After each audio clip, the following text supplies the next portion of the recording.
আজকে রয়েছে হনুমান জয়ন্তী আর এই প্রথমবার আমি এটা পালন করব। কিছুদিন আগে থেকে আমি হনুমানজির পুজো করছি কিন্তু কখনো হনুমান জয়ন্তী পালন করিনি। হঠাৎ করেই ইচ্ছে করলো যে আমি এবারে পুজো করব, তাই আগের দিনই সবকিছু কেনাকাটা করে নিয়ে চলে এসেছি। কিন্তু আমি তো জানি না যে এই পুজোতে কি কি লাগে, তাই ইউটিউব থেকে সাজেশন নিয়ে যতটা পেরেছি কেনাকাটা করেছি। ভোরবেলায় স্নান করে নিয়েছি আর ওখানে তো পুজোর টাইম বলাই ছিল 7:41-এর মধ্যে পুজো কেটে যাচ্ছে, তার আগেই পুজো করতে হবে।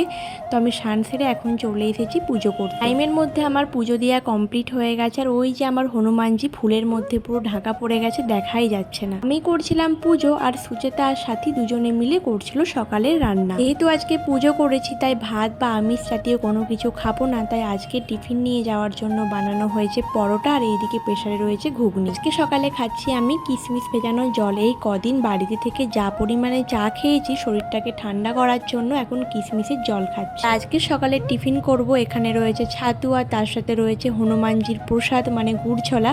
তো সেটা খেয়ে এখন যাব অফিসে যাবার জন্য আমি রেডি হয়ে নিয়েছি আর ওইদিকে ওরাও রেডি হয়ে নিয়েছে। এবার আমরা টাইম মতো বেরিয়ে যাব। আর যে কদিন আমি বাড়িতে ছিলাম আমার টাইম টেবিলটা পুরো চেঞ্জ হয়ে গেছে। সকাল থেকেই আজকে আমি লাল রঙের জামা পরছি কারণ হনুমানজির পছন্দের কালার লাল।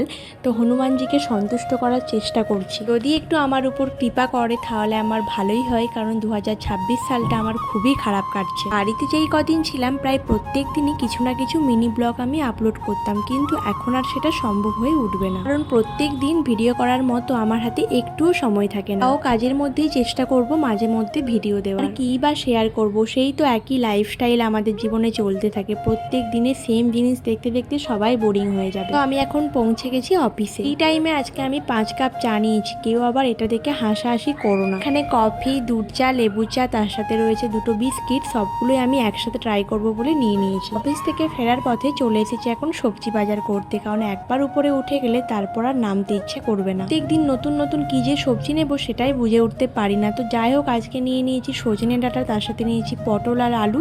তো এগুলো নিয়েই এখন যাব রুমে। বাড়িতে থাকলে নিজেকে মহারানী মনে হয় আর এখানে থাকলে নিজেকে কাজের মাসি মনে হয়, কারণ সব কাজ নিজেদেরকেই করতে হয়। রান্না করা থেকে বাসন ধোয়া, তারপর সেগুলো কমপ্লিট করে অফিস যাওয়া, বলতে গেলে একটা সংসারী জীবন। চলো দেখা হচ্ছে নেক্সট একটা ব্লগে।